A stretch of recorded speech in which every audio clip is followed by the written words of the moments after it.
Good evening, visitors. Welcome to the Australian War Memorial's Last Post ceremony. My name is Kylie Campbell, and joining us today from the Royal Australian Navy is Lieutenant Felicity Jevadeur from Bell. 2026 marks 125 years of dedicated service by the Royal Australian Navy and its predecessor. Today, we remember and pay tribute to Cook Hilda Maud Stone. Today, we commemorate the Women's Royal Australian Naval Service, RANS. 85 years ago today, on the 28th of April 1941, the first 14 members of the RANS, part of a trial to free up men for service at sea, arrived at the Royal Australian Navy Wireless and Transmitting Station Harmon near Canberra. The station would later be commissioned HMAS Harmon. The establishment of the RANS was largely due to the work of Florence Mackenzie, who, foreseeing that the Australian military would need wireless telegraphists and signallers, formed the Women's Emergency Signalling Corps. At the outbreak of war, Mrs. Mackenzie's school had trained 120 women in signalling and related subjects. The Women's Emergency Signalling Corps then offered training in telegraphic and visual signalling to men wishing to enter the Defence Forces and the Merchant Navy. Mrs. Mackenzie lobbied for women to be employed by the Navy. While the Royal Australian Navy and the Australian Government were reluctant to support the idea, increased wartime demands for naval personnel saw the RANS formally established as a women's auxiliary service in 1942. The success of the first intake of telegraphists led to the expansion of the RANS and the roles undertaken. By the end of the war, some 3,122 RANS had signed up. While they were not allowed to serve in ships or overseas, they were employed in roles as diverse as mechanics, electronics technicians, firefighters, drivers, and small boat coxswains. The RANS was disbanded in 1947, then re-established in 1951 in response to Cold War-related manpower shortages. In 1959, the RANS were designated a permanent part of the Australian military. It continued to operate until 1984, when female personnel were integrated into the RAN. In 1985, limited billets were made permanently available for women at sea, and by 1990, the RAN deployed the first Australian women into combat-related duties in the Middle East on Operation Damask. In 1998, women were authorised to serve in submarines. Today, all Navy ranks, roles and categories are open to personnel regardless of gender. The 6 RANs listed on the Roll of Honour are Petty Officer Cook Maud Veronica Hebson, Writer Edna Florence Margeson, Writer Margaret Hall, Motor Transport Driver Nellie Boswell Morton, Stewardess Betsy McLeod Dunk, and Cook Hilda Maud Stone, whose story will be told shortly. Today, we remember the Women's Royal Australian Naval Service. We pay our respects to the servicewomen and servicemen commemorated here on the Roll of Honour and to the survivors who returned home. We are honoured to acknowledge Dean Faculty of Aerospace and Strategic Studies at the Air University, Islamabad, Pakistan, Dr. Adil Sultan, and the accompanying delegation from the Canberra Fellowship Program. Acting Deputy Chief of Army, New Zealand, Colonel Benjamin Bagley, accompanied by G3 Army and Joint Force Land Component Commander, Brigadier Dean Thompson. We warmly welcome the delegation representing the Women's Veterans Network Australia. We welcome the veterans who have served, those that are still serving, and the families that love and support them. The live stream of this ceremony is made possible by the Returned and Services Leagues of Australia and the RSL and Services Clubs Association. We welcome members who are watching the broadcast of this ceremony across Australia. During this evening's ceremony, wreaths will be laid at the base of the pool of reflection by visitors to the memorial and students on behalf of Brookside P9 College visiting from Caroline Springs, Victoria. If you are able, please stand and join in singing the national anthem.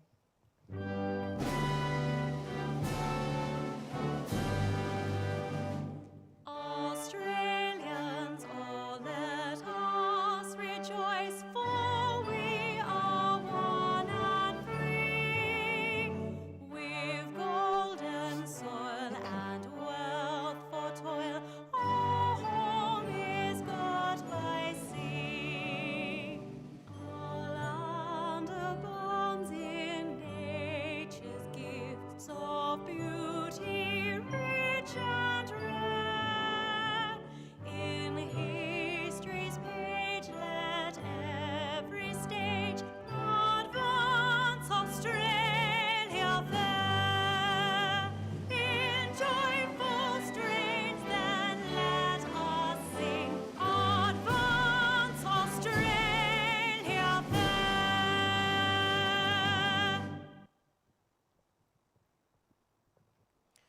Students and those who are able, please be seated.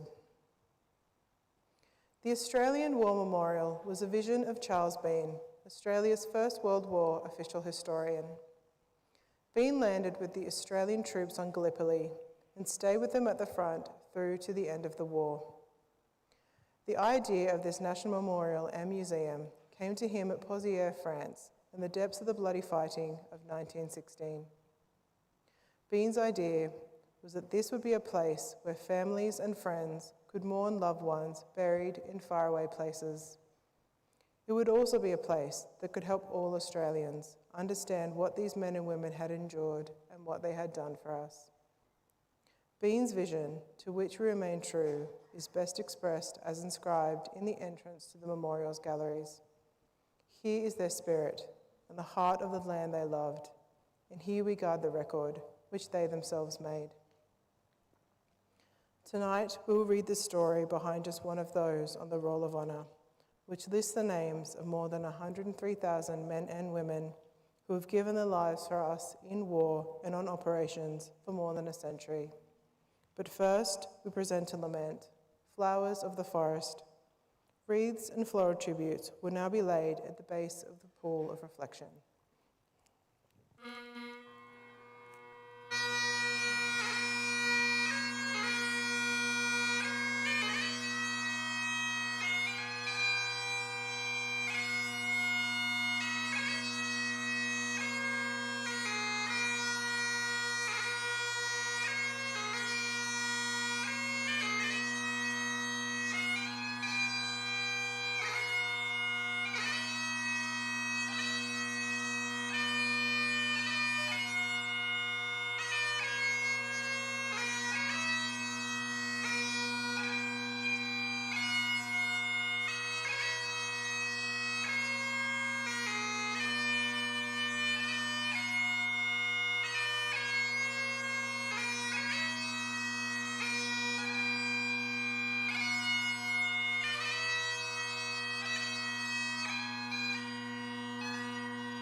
Today we remember and pay tribute to Cook Hilda Maud Stone. Born in Rosewater, one of the western suburbs of Adelaide, on the 2nd of August 1922, Hilda was the second daughter of Arthur and Elsie Stone. She grew up in the area alongside sisters Florence and Dorothy and brother Fred. Her father had served in the Australian Imperial Force during the First World War, initially with the 3rd Light Horse Regiment at Gallipoli, then with the 4th Pioneer Battalion on the Western Front.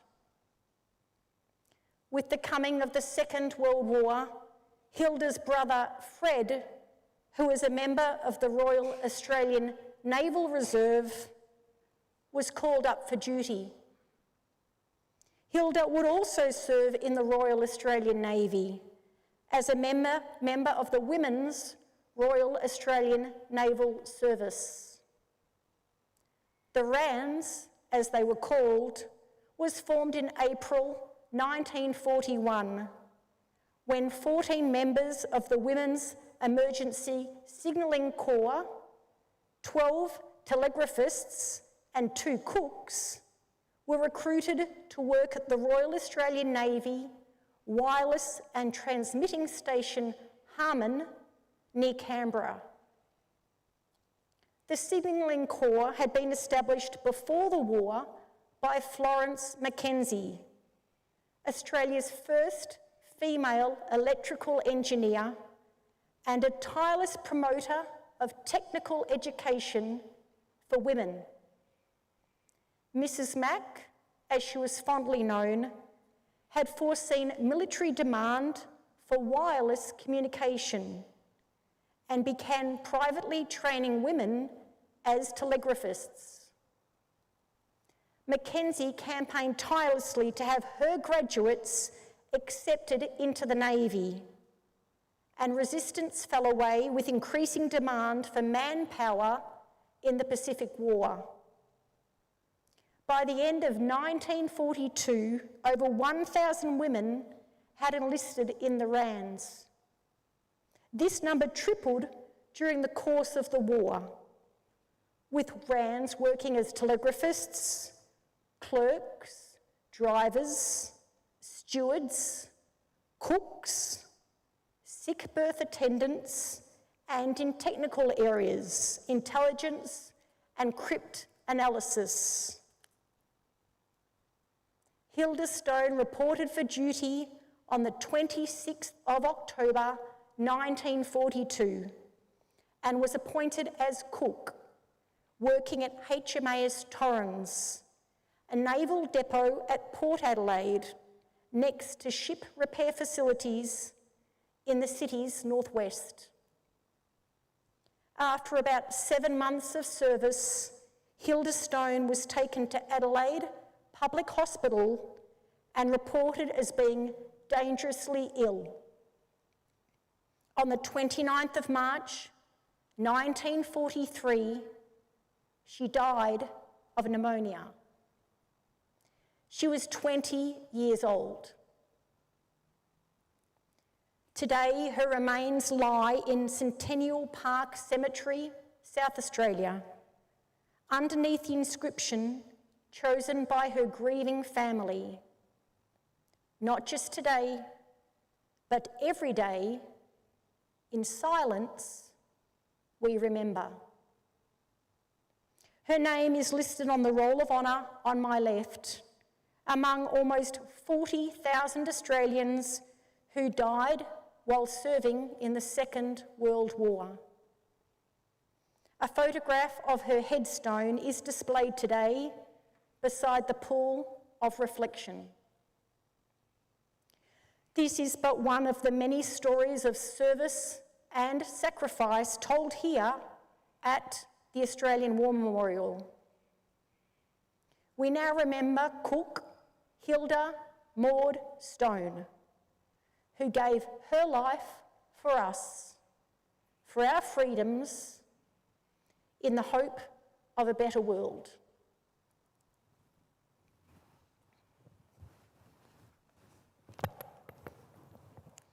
Please stand for the reading of the ode and the sounding of the last post.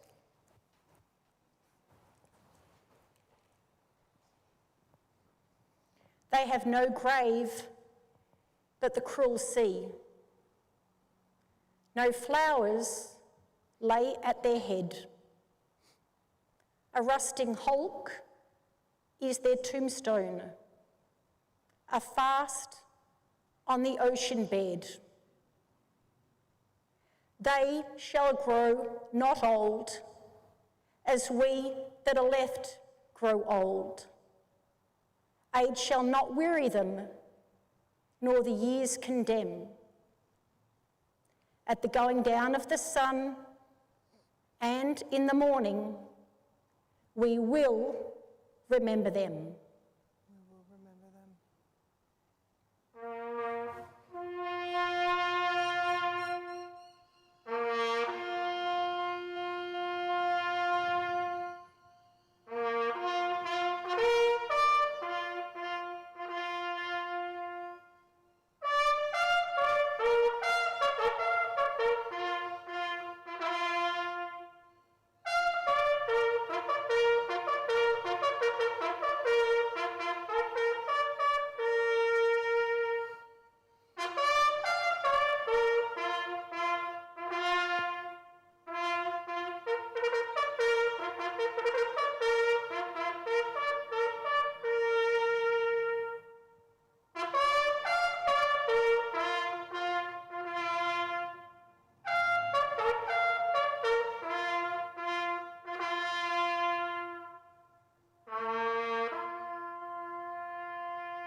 Lest we forget. Lest we forget.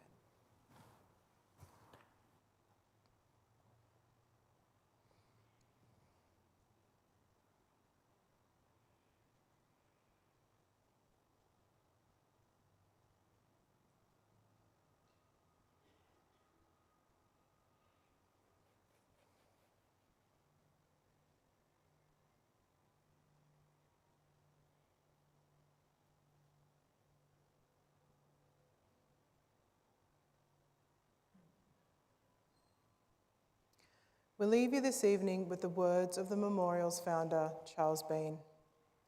Many a man, lying out there at Pozières, or in the low scrub at Gallipoli, with his poor tired senses barely working through the fever of his brain, has thought in his last moments, well, it's over. But in Australia, they will be proud of this. Ladies and gentlemen, girls and boys, that concludes the last post ceremony. On behalf of the Director, staff and volunteers, thank you for visiting the Australian War Memorial today. We wish you all a very pleasant evening.